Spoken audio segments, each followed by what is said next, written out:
안녕하세요. 만물박사주선생 채널의 구독자 여러분. 오늘의 주제는 공룡 멸종은 소행성 충돌 때문인가 아니면 화산 폭발 때문인가입니다.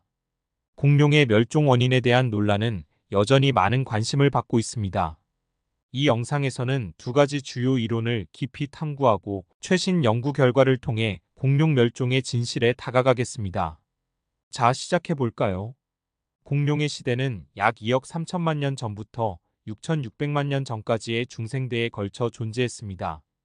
트라이아스기, 쥐라기, 백악기로 나뉘며 각각의 시대에 공룡의 종류와 생태계가 다르게 발전했습니다. 트라이아스기에는 초기 공룡들이 출현했으며 쥐라기에는 공룡의 종류가 다양화되었습니다.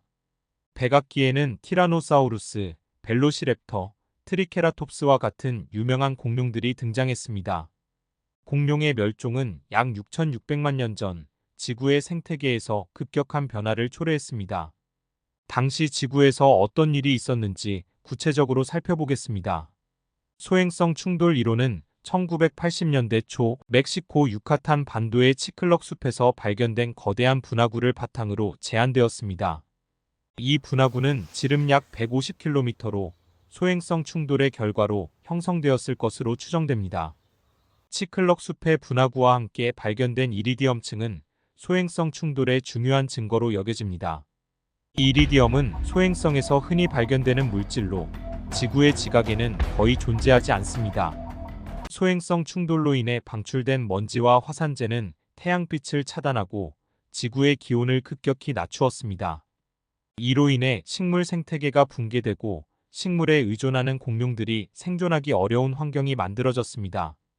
소행성 충돌 이후 대량의 먼지와 화산재로 인해 핵겨울과 유사한 기후 변화가 발생했습니다.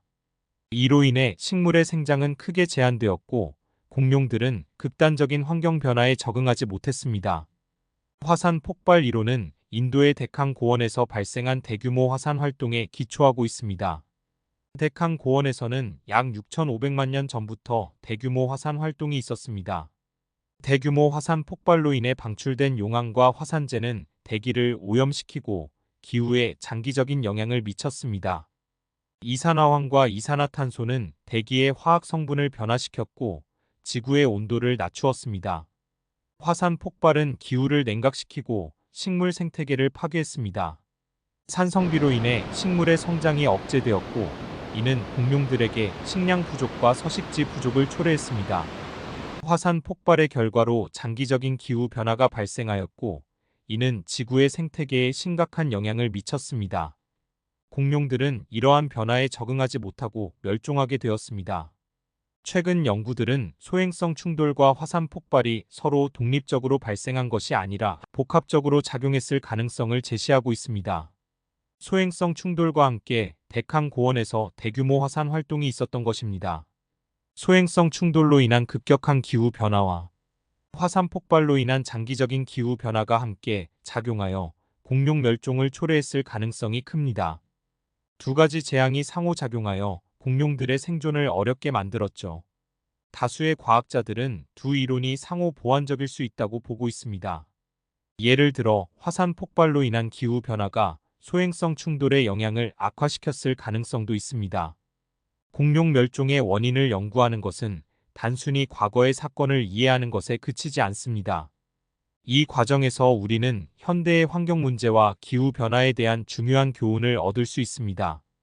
지구온난화, 기후변화, 환경 파괴 등 현대의 문제들은 공룡 멸종과 유사한 메커니즘을 가지고 있습니다. 공룡의 역사를 통해 우리는 이러한 문제를 해결하기 위한 통찰을 얻을 수 있습니다. 여러분은 소행성 충돌과 화산 폭발 중 어떤 요소가 공룡 멸종에 더 큰 영향을 미쳤다고 생각하시나요? 댓글로 여러분의 의견을 남겨주시고 여러분의 생각을 공유해주세요. 그리고 이 영상이 유익하셨다면 구독과 좋아요도 잊지 마세요.